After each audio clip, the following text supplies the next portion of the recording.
So after I came back from Taiwan, I was transferred from New Guinea to Fiji to essentially exploration projects for massive sulfides. Once again, I had no experience in this field, but I quickly learned the key features to look for, and I thoroughly enjoyed this.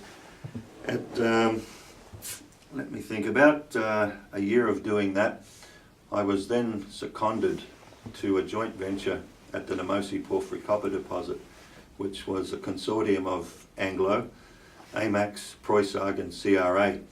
And I spent a year on that project. It was my first real experience on a major drill out because they were actually drilling for the resources, and that was great experience. Ken Phillips was around at the time, Jack Thompson from AMAX.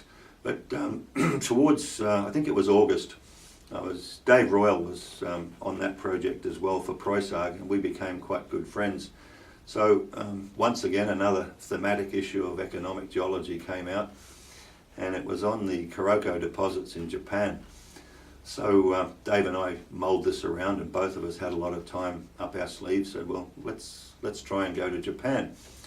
So I contacted my geophysical friend in Mitsubishi, Asahi Hattori, and he was thrilled. So he said, yes, come on up, we'll set it up for you.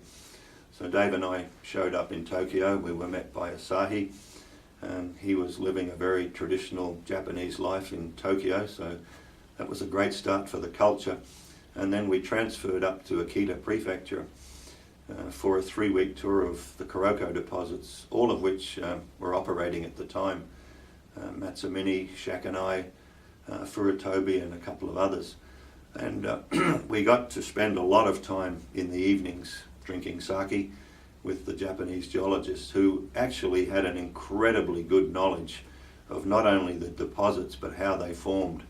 We were exposed to some of their early papers written in Japanese, but after a couple of sakes it didn't matter. There were lots of sketches and pens and paper flying around. But 2 geologists I remember particularly were Ai Horikoshi and Hideo Kuroda. Hideo Kuroda. A very, very enthusiastic and knowledgeable geologist, and it made us appreciate that the Japanese were decades ahead of the Western world in understanding VMS deposits.